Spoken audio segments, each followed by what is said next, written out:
Welcome to Strip Cover Look, where we squeeze the bigger picture out of literature. I'm Adrian Ford, and we are here for a poetry discussion. Look, I'm going to be posting videos Monday, Wednesday, and Friday on this channel, as well as Monday, Wednesday, and Friday on my personal channel.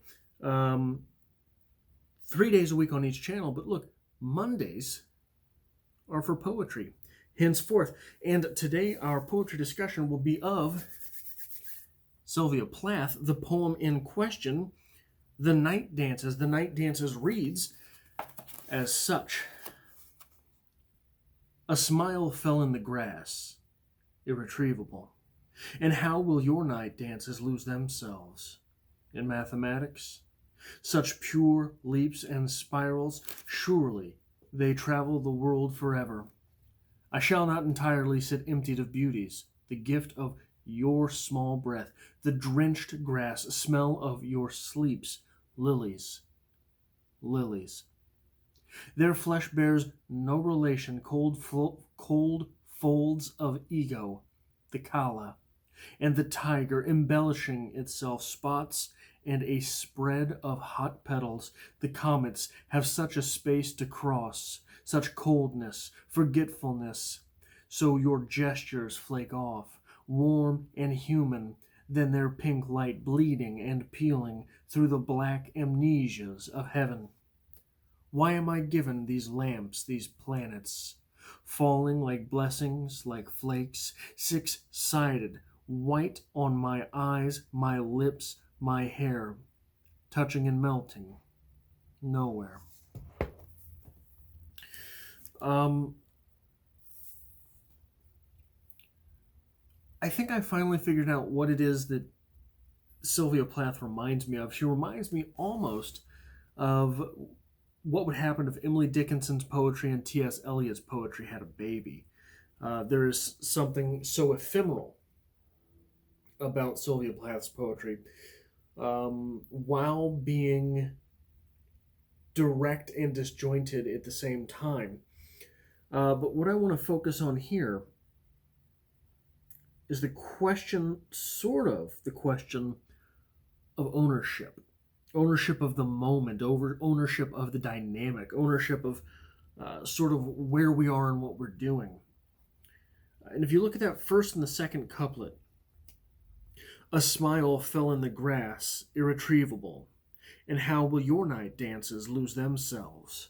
In mathematics, what we're doing there is we're pairing a couple things. We're pairing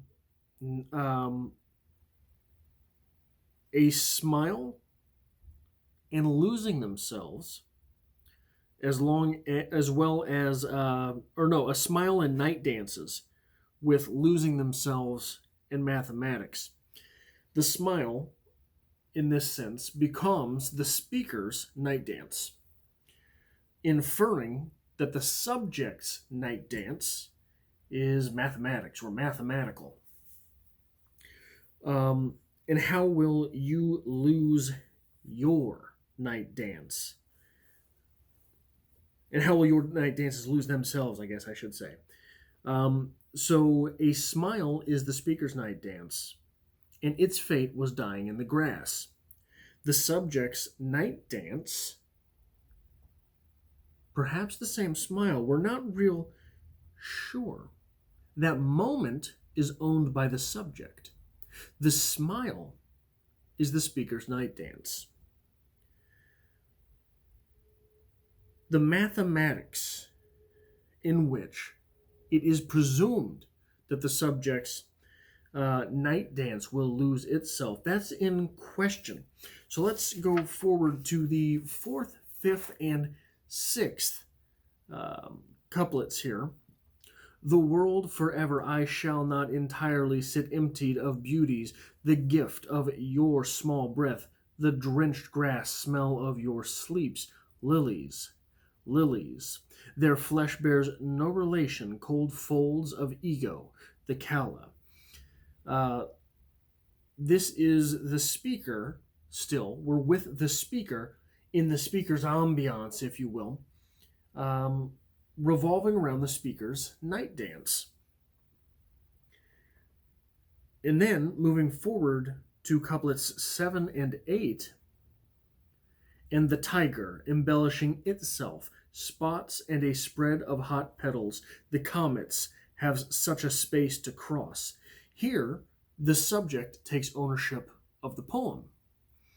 The focus has flipped completely onto the subject. But immediately after,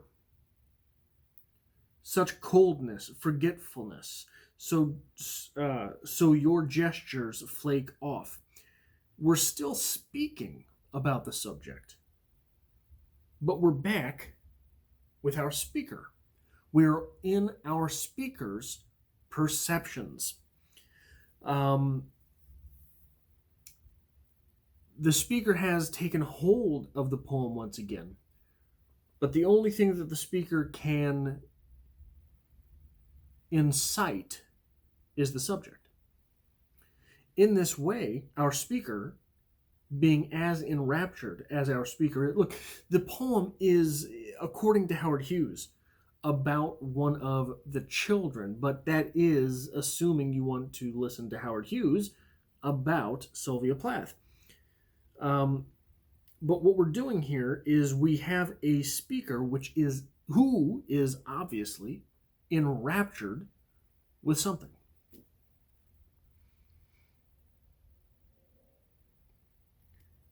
And the question I want to ask, because the speaker is obviously enraptured with the subject, but the first question to me that pops up when reading this poem is the question I want to return to right now. It's a single word. It's in that second couplet. Mathematics. What knee-high hell does mathematics have to do with anything that we're speaking about? Flipping forward, those mathematics become a comment. Physics. Okay.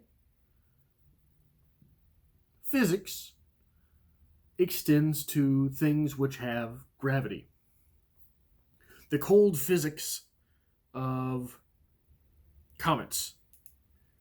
They are traveling celestially. There's no love in comets. They're doing what they're doing because of the physics involved, because of the mathematics behind it. Mathematics are not left to whimsy, especially not in the way that a smile might be.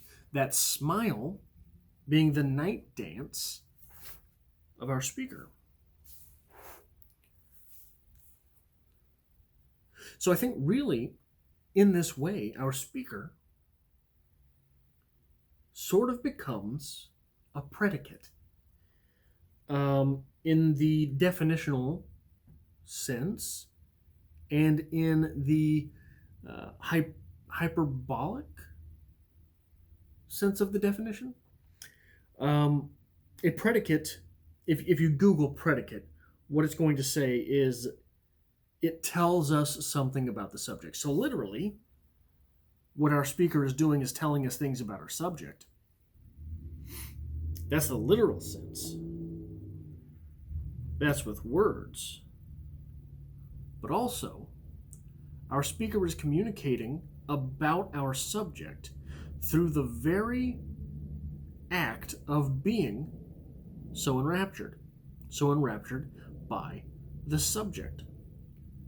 So who owns this poem? Is it the speaker who has soliloquied, put such a soliloquy out there? Or is it the subject about whom the poem is made, is stated? I don't think there's any real case to be made that this is the speaker's poem. I think that this speaker, in embodying what it means to be a predicate, is telling us so much about the subject that the subject owns the poem, which is an interesting case.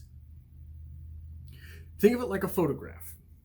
A subject, a photograph of a flower. That flower lilac, perhaps, a lily. That flower is the subject.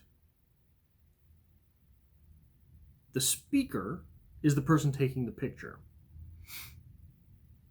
It's easy to say that the photographer owns that photo. In fact, in the literal sense, even as far as copyright is concerned, that's how we think of things. That photographer owns the picture that he or she has taken.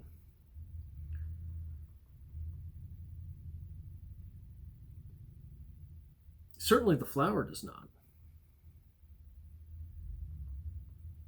Why then is it so difficult to see the speaker as owning this poem? The speaker here seems compelled, seems as if divinely inspired towards these words. And it's enough. So a lot of what literature is, what literature does, what literature means, the practical use of literature is that it makes us turn inside. It makes us look at ourselves.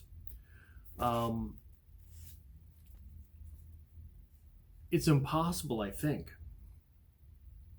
to read this poem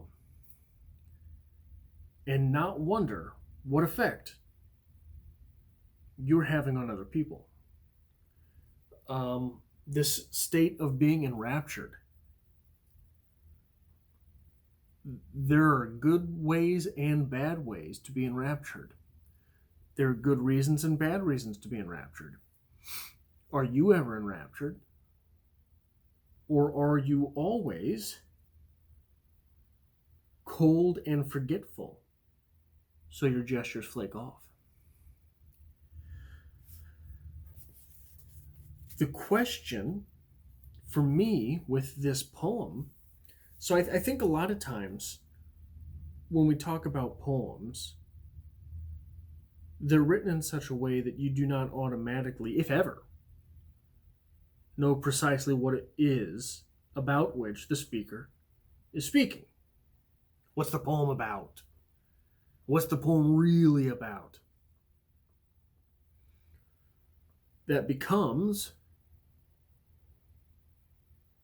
a question which is pressing in some cases. In Emily Dickinson, oftentimes, you will read Emily Dickinson and wonder, just what in the high hell is she on about? Pardon me. What is she on about now? It's an easy question to ask. I never get that sense with this poem. I don't really care. When I read this poem, the only thing I can think about is that situational gravity. Who's owning what moments, when, and how? Why? I don't know.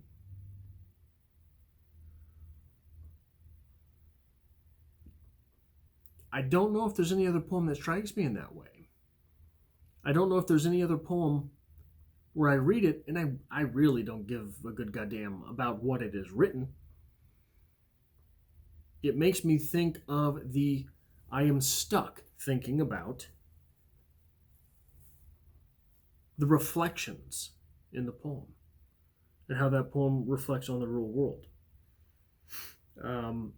What it is that could cause the speaker's state. That's all I have for this poetry discussion. I will be back on Wednesday, and I will be back on Friday on both this channel and my solo channel. I hope to see you then as well.